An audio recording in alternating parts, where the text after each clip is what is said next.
Hello guys, my name is Vikram. Welcomes you to strive for progress. आज के हमारे topics हैं न्यून कोण, समकोण, अधिक कोण, ऋजु कोण, प्रतिवर्ती कोण, संपूर्ण कोण, पूरक और संपूरक कोण। चलिए सबसे पहले डिस्कस करते हैं यहाँ पे न्यून कोण और एक्यूट एंगल। एक्यूट एंगल क्या होता है? वो एंगल जो 0 डिग्री से बड़ा और 90 डिग्री से छोटा हो उसको बोला जाता है एक्यूट एंगल या न्यून कोण। तो यहाँ पे देखते हैं हम, अगर हमारे पास ये ऐसी कोई एंगल है, जैसे कि ये मैंने कोई एंगल बना दिया थीटा। आपको पता है ये 0 डिग्री से तो क्या है, बड़ा है, और 90 डिग्री से क्या है, छोटा है।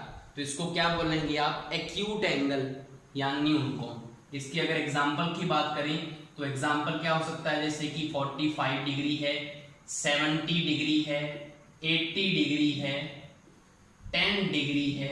ये इसकी क्या हो चुकी हैं, एग्जाम्पल्स हो सके हैं न्यून कोण। दूसरा हमारा जो एंगल है वो है हमारा समकोण। समकोण या उसको क्या बोलते हैं, राइट एंगल। तो राइट एंगल क्या होता है? वो एंगल जो 90 डिग्री के बराबर, आपको पता है ये क्या होता है हमारा, 90 डिग्री होता है। तो वो एंगल जो 90 डिग्री के बराबर हो उसको बोला जाता है समकोण या राइट एंगल।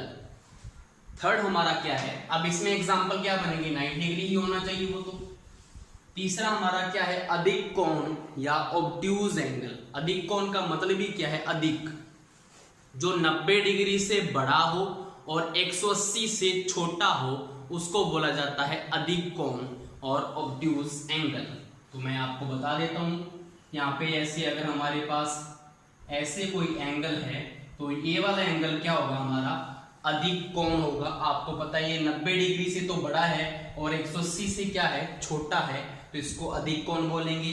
एग्जाम्पल्स की बात करें तो एग्जाम्पल इसका हो सकता है 95 डिग्री, 110 डिग्री, 150 डिग्री और 170 डिग्री। तो यहाँ पे ये मैंने एग्जांपल्स बता दिया आपको। नेक्स्ट हमारा एंगल है ऋजु कोण। ऋजु कोण क्या होता है? ऋजु कोण क्या होता है? सरल कोण को बोलते हैं। सरल कोण बोले तो स्ट्रेट एंगल। स्ट्रेट एंगल मतलब सीधी रेखा। जो सीधी रेखा के ऊपर क्या बनेगा एक एंगल, उसको बोलते हैं ऋजु कोण। जो कितने के बराबर होता है, 180 डिग्री के बराबर ये वाला एंगल होता है। इसको बोला जाता है ऋजु कोण। अब इसकी कंडीशंस एक और दो हैं, जैसे कि सरल कोण है, आपको पता है 180 डिग्री है, तो इसको आप और क्या बोल सकते हो, दो समकोण के बराबर भी तो है ना। ये एक समकोण की वैल्यू 90 डिग्री, तो दो समकोण कितने हुए, 180 डिग्री। तो इसको आप क्या बोल सकते हो, दो समकोण के बराबर एंगल भी बोल सकते हो। और एक आप क्वेश्चंस में बहुत यूज करोगे इसको, कि अगर कोई स्ट्रेट लाइन है उसके एक ही साइड जो बने एंगल होते हैं उन सभी का जो सम होता है वो 180 डिग्री के बराबर होता है। मतलब क्या है कि अगर हमारे पास ये कोई स्ट्रेट लाइन है, इसके ऊपर एक एंगल यहाँ पे बना हुआ है, ये वाला एंगल, और एक एंगल यहाँ पे बना हुआ है, ये वाला एंगल, दोनों एंगल का सम क्या होगा, 180 डिग्री होगा। मतलब एक स्ट्रेट रेखा की एक तरफ, स्ट्रेट रेखा के एक तरफ बने जो भी एंगल हैं उन सभी का जो सम होता है वो 180 डिग्री के बराबर होगा। अगर इसको ए एंगल मान ले और इसको बी मान ले तो ए प्लस बी कितना होगा, 180 डिग्री। क्लियर है यहाँ पे? नेक्स्ट हमारा क्वेश्चन है प्रतिवर्ती कोण क्या होता है। प्रतिवर्ती कोण या इसको वृहत कोण या रिफ्लेक्स एंगल बोला जाता है। इसका मतलब क्या है, वो एंगल जो 180 डिग्री से बड़ा और 360 से क्या हो, छोटा हो, उसको बोला जाता है प्रतिवर्ती कोण या रिफ्लेक्स एंगल। तो मैं आपको बना के दिखा देता हूं, जैसे कि ये हमारा जो एंगल होगा वो हमारा क्या होगा, यहां से लेकर यहां तक ये हमारा क्या होगा, एक रिफ्लेक्स एंगल होगा। आपको पता है ये अगर 180 डिग्री वाली ये वाली लाइन थी, स्ट्रेट जो लाइन थी, ये आपको पता है ये वाला क्या था, 180 था। तो ये 180 से तो क्या है, बड़ा है, लेकिन पूरा नहीं है ये, तो 360 से छोटा है, तो उसको बोलते हैं हम कौन सा एंगल, रिफ्लेक्स एंगल। तो इसके एग्जांपल क्या क्या हो सकते हैं, 190 डिग्री इसका एग्जाम्पल हो सकता है, 270 डिग्री इसका एग्जाम्पल हो सकता है, 350 डिग्री इसका एग्जाम्पल हो सकता है।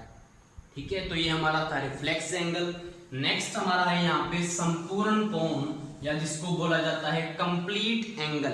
कंप्लीट एंगल का मतलब क्या है? कंप्लीट कि टोटल हो चुका है पूरा सर्कल 360 डिग्री के बराबर। तो संपूर्ण कोण या कंप्लीट एंगल क्या होगा?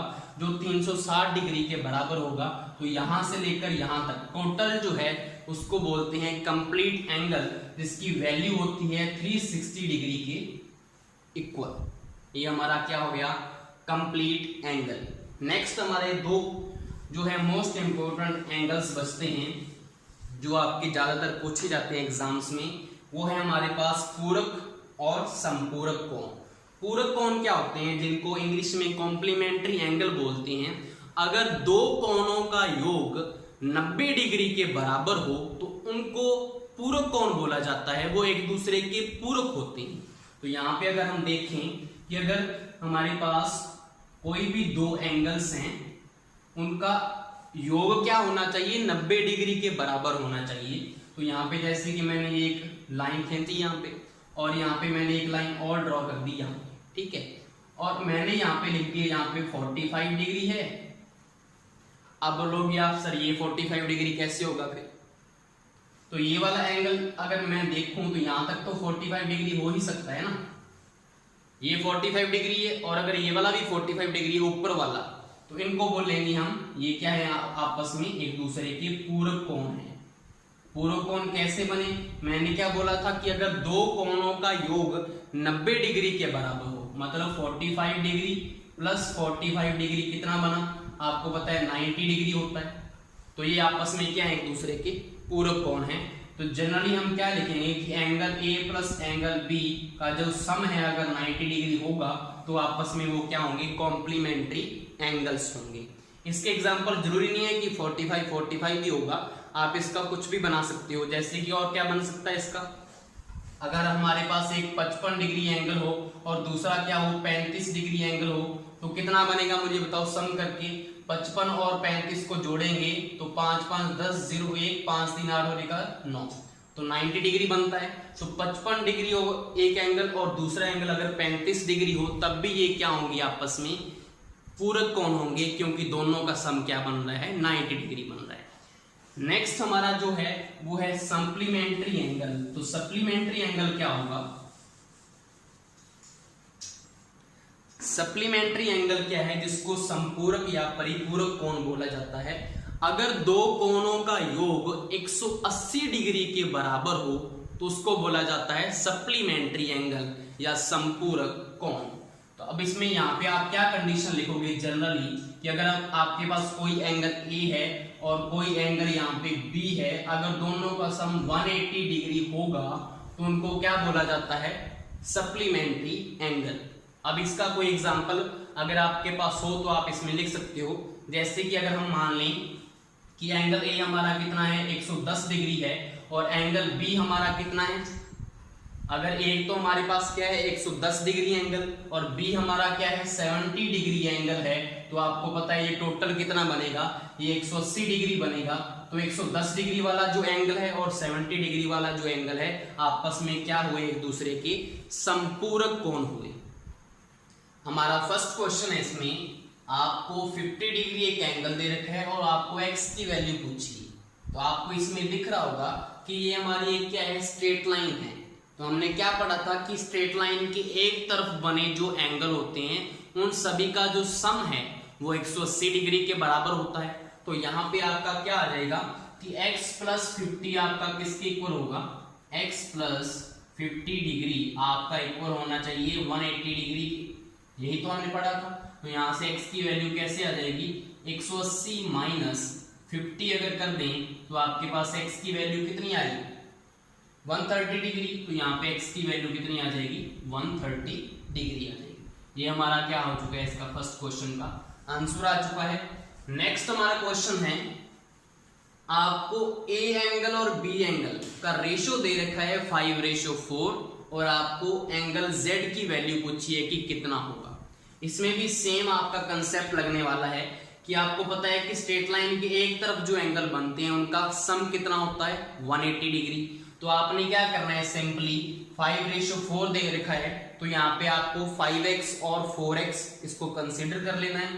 तो यहाँ पे क्या आ जाएगा 5x प्लस 4x, दोनों का सम कितना होगा, स्ट्रेट लाइन की एक तरफ है तो 180 डिग्री। यहाँ से आपके पास x की वैल्यू आ जाएगी, 5 प्लस 4 कितना होता है 9x is equal to 180 degree. अब आपको पता है 9 2 18 होते हैं, तो यहाँ से x की वैल्यू कितनी आ जाएगी 20 डिग्री। यहाँ से आपके पास x की वैल्यू 20 डिग्री आ चुकी है, लेकिन आपने एंगल z फाइंड करना है। x की वैल्यू 20 का मतलब क्या है, आपके पास ये दोनों एंगल की वैल्यू आ जाएगी अब, क्योंकि 5 इंटू एक्स किया था ना, तो 5 इंटू 20 कितना हो गया 100। तो आपके पास a की वैल्यू तो कितनी आ चुकी है यहाँ पे 100 डिग्री, और b कितना था 4 इंटू एक्स किया है, तो 20 इंटू 4 80 हो गया। तो यहाँ पे 80 डिग्री किसकी वैल्यू है, b की वैल्यू है। अब आपको पता है कि ये भी एक क्या बन रही है, एक स्ट्रेट लाइन ही तो बन रही है। एंगल b और z जो है स्ट्रेट लाइन की एक तरफ बने हुए हैं, तो angle b plus angle z भी कितना होगा 180 डिग्री होगा।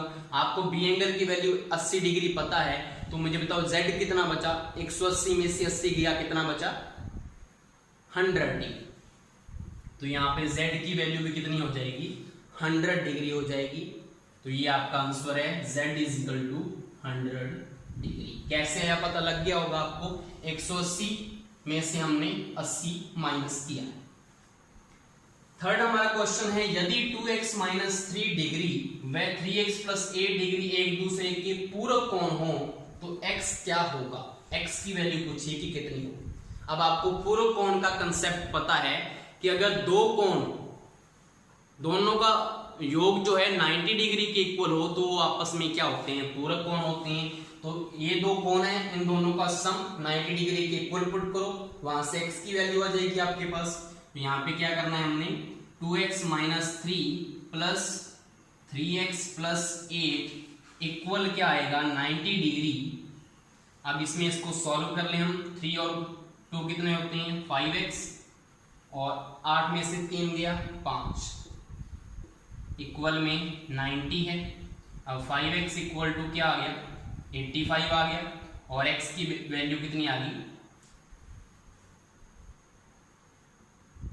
70। तो x हमारा कितना आ गया यहाँ पे 17 आ चुका है। ये वाला कंसेप्ट था पूरक कोण का कि दोनों का सम कितना होगा 90 डिग्री होगा। अब अगर ये दोनों पूरक कोण की वैल्यू भी पूछ ले तो आपको सिंपली x की वैल्यू यहाँ पे पुट कर देनी है। कितना होगा 17 दूना 34, 34 में से 3 गया कितना होता है 31। तो आपको ये वाला एंगल तक तो कितना आएगा 31 डिग्री आ जाएगा, और दूसरे कितना आएगा 17 यहाँ पे पुट करेंगे। 17 तिया कितने होती हैं 17 तिया 51, 51। तो यहाँ पे 51 प्लस 8 कितने होते हैं 59। तो यहाँ पे ये 59 डिग्री आ गया। अब आपके पास देखो दो एंगल हैं 31 डिग्री और 59 डिग्री। अब मुझे बताओ ये दोनों आपस में पूरक कोण है या नहीं, पूरक कोण है ना, दोनों का सम देखो 90 डिग्री आएगा। 9 और 1 कितना होता है 10, 0 एक हसल बच गई है, 5 और 3 8 और 1 9। तो ये 90 डिग्री हो गया ना। तो ये आपका दोनों के दोनों एंगल भी आप यहां से निकाल सकती हो। अगर यहां से एक क्वेश्चन और पूछ लिया जाए कि पूरक कोण में छोटा कोण कौन सा होगा, तो छोटा कोण 31 डिग्री होगा, और अगर बड़ा कोण पूछ ले तो 59 डिग्री होगा। तो इस क्वेश्चन में आपके 3-4 क्वेश्चन यहाँ पे सॉल्व हो जाती हैं, जिससे आपका यहाँ पे आपको समझ में आ जाएगा। नेक्स्ट हमारा क्वेश्चन है, यदि एक कोण अपने पूरक कोण से 6 डिग्री अधिक हो तो कोण का मान ज्ञात करें। तो आपको पूरक कोण का कंसेप्ट पता है, दो कोणों का योग 90 डिग्री। अब हम क्या करेंगे, इसमें कंसीडर कर लेते हैं कि वो एक कोण क्या है हमारा x है। तो मुझे बताओ उसका पूरक कोण क्या होगा। उसका पूरक कोण होगा 90 माइनस x होगा या नहीं होगा, क्योंकि दोनों का सम 90 डिग्री होता है। तो यहाँ पे एक कोण x है, दूसरा 90 माइनस x है। उसने बोला है एक कोण अपने पूरक कोण का 6 डिग्री अधिक है, तो x इक्वल में 90 माइनस x पूरक कोण से 6 डिग्री अधिक है। तो इसका मतलब यही तो हुआ। अब यहां से इसको सॉल्व कर लिया हम, x equal to 90 minus x plus 6 अब देखो यहाँ पे x माइनस का, इसको इधर वाली साइड में लेके आएंगे तो प्लस का हो जाएगा x plus x 2x equal to 90 plus 6 कितना होता है 96 होता है। तो यहां से मुझे बताओ x की वैल्यू कितनी आई 96 डिवाइड में 2, तो x कितना आया 2 4 जा 8 होते हैं, 2 8 जा, तो 48 गुना कितने होंगे 96 होते हैं। तो यहाँ पे क्या है x की वैल्यू 48 आ गई है। तो हमें वही पूछा था कोण का मान ज्ञात करें, कोण हमने x माना था तो x की वैल्यू 48 डिग्री आ चुकी है। अगर आपको इसमें पूछा होता पूर्व कोण क्या है तो 90 माइनस एक्स कर देते तो पूर्व कोण आ जाता। ये आपका आंसर हो चुका है 48। नेक्स्ट आपका क्वेश्चन है 20 डिग्री का संपूरक कोण क्या होगा। अब आपको संपूरक कोण का कंसेप्ट पता होगा, दो कोणों का योग जब 180 डिग्री होता है, तो अगर हमारे पास एक कोण की वैल्यू 20 डिग्री है तो मुझे बताओ दूसरा कोण क्या होगा। आपको पता है कि दूसरा कोण क्या होगा 180 में अगर मैं माइनस कर दूं 20 डिग्री तो हमारे पास क्या बचेगा 180 में से 20 गया 160, तो 160 डिग्री क्या होगा वो दूसरा कोण होगा इसका संपूरक कोण। क्लियर है आपको 160 प्लस 20 180 होते हैं ना, तो यहाँ पे 160 इसका क्या है संपूरक कोण है। ये थी आज की हमारी वीडियो जिसमें मैंने आपको कोण के टाइप्स बताए, कुछ मैंने आपको क्वेश्चंस करवाए। आई होप सो आपको पसंद आया होगा। Thank you.